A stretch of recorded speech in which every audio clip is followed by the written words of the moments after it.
pourquoi, selon vous, le nationalisme arabe était porteur d'espérance extraordinaire? Bon, le public est trop jeune pour avoir connu peut-être l'enthousiasme, enfin ça se voyait quand même en Occident, l'enthousiasme qu'a pu soulever un Nasser, par exemple, qui était chez nous terriblement diabolisé au moment de l'affaire de Suez. Moi j'étais petit, mais je me souviens que Nasser c'était Hitler, donc c'est comme ça qu'on le présentait chez nous, dans les médias de l'époque.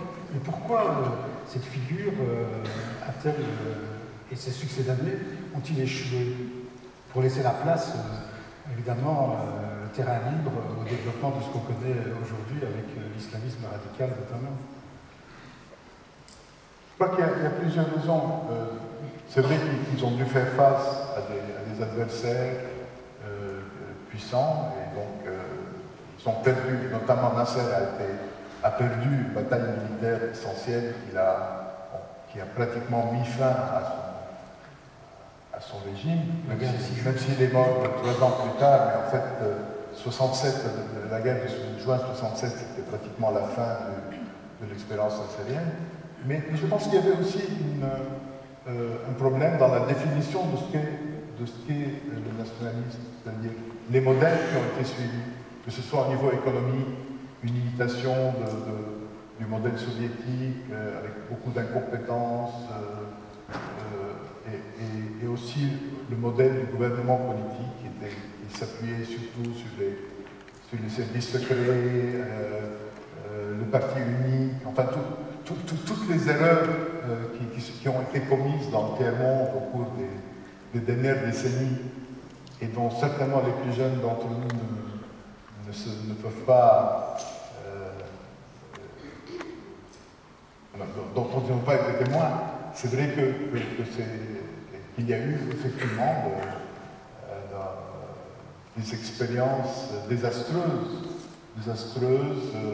une faillite économique,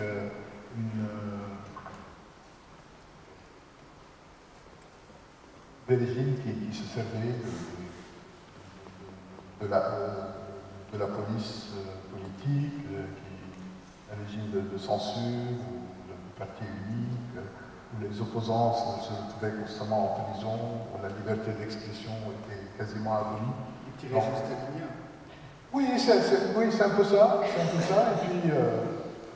et quelqu'un comme là, de ce point de vue, un peu impardonnable, parce qu'il était suffisamment populaire pour ne pas avoir besoin d'utiliser la police pour gouverner le pays, mais c'était un peu l'esprit du temps, et puis c'était probablement sa culture politique.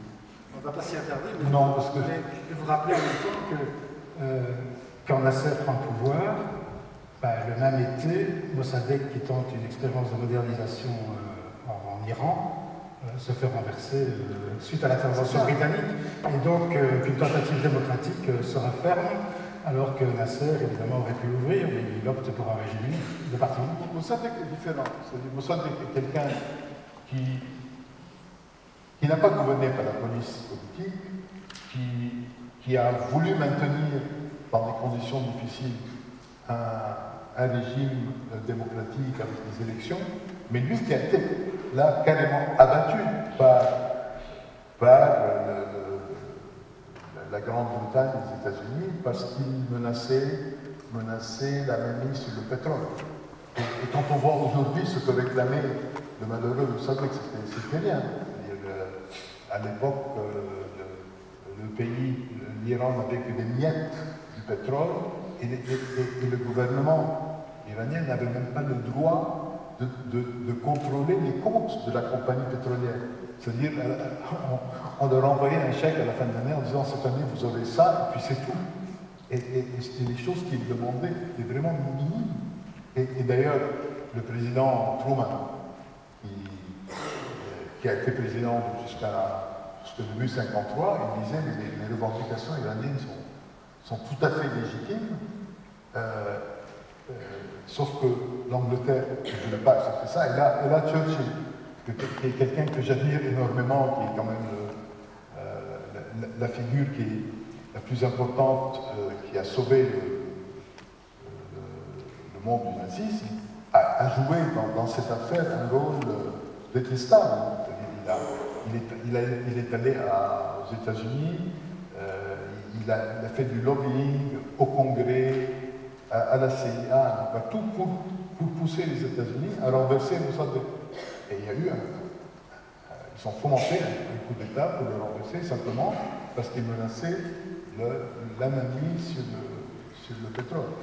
Alors, il y a eu toutes ces occasions manquées, on ne va pas revenir sur toutes celles que vous abordez d'ailleurs dans le livre, qui est extrêmement riche d'ailleurs sur cette question, et qui pour ceux qui ont pu vivre ces événements à l'époque les remémore, rappellent combien de rendez-vous ont été manqués, et en même temps qui pour les plus jeunes leur apprendra aussi que cette histoire est une histoire extrêmement compliquée, et que la situation qu'on connaît aujourd'hui, elle aurait pu éventuellement ne pas être. L'histoire c'est toujours comme ça, il y a des circonstances, il y a un certain nombre de potentialités, et puis c'est le cours de l'histoire qui fait que certaines de ces potentialités se réalisent et pas d'autres. Alors on en vient peut-être quand même à aujourd'hui. Il y a l'analyse que vous faites qui est extrêmement précise, en même temps nuancée, de ce qui se passe, la tragédie, certaines tragédies du monde arabo-musulman, du fait des blocages qu'on peut y constater aujourd'hui. Et pour vous, c'est clair que vous balayez, je crois avec évidemment grande justesse, tous ces lieux communs, tous ces clichés qui voudraient vous faire croire que c'est à cause d'un texte sacré qu'on connaît la situation qu'on connaît aujourd'hui. C'est effectivement ce que je pense. Je crois qu'on donne beaucoup trop d'importance à l'influence des religions sur les peuples. On ne prête pas suffisamment attention à l'influence des peuples sur les religions. Je crois que c'est à nous, à la société, au peuple, de retrouver dans les textes les éléments qui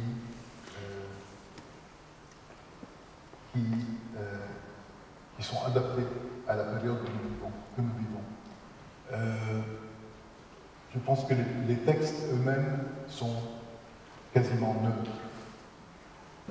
Dans le christianisme, il y a eu une période où la règle, c'était la monarchie de droit divin. Et il y a des gens qui trouvaient dans les évangiles des phrases pour les justifier. Il y a des périodes où on considérait qu'il y avait des races supérieures, des races inférieures, et il y a des gens qui trouvaient dans les textes de quoi les justifier. Il n'y a pas si longtemps, du temps de l'apartheid en Afrique du Sud, il y avait des gens qui trouvaient dans les textes sacrés des phrases qui semblaient justifier l'apartheid et toute sa vision du monde. Je pense que quand une société évolue, elle fait évoluer sa vision de la religion, et elle fait évoluer sa religion avec elle. Et donc, je pense que quand on fait supporter à une religion la situation ou le sort d'une société, je pense qu'on inverse les rôles. Mais malheureusement, on a l'habitude de cette inversion. Elle est tellement entrée dans les habitudes de pensée qu'on considère que c'est la vérité. Et moi, ma vision, c'est que c'est la responsabilité de chacun de faire évoluer sa religion. C'est la société qui est responsable de sa religion, ce n'est pas la religion qui est responsable de la société.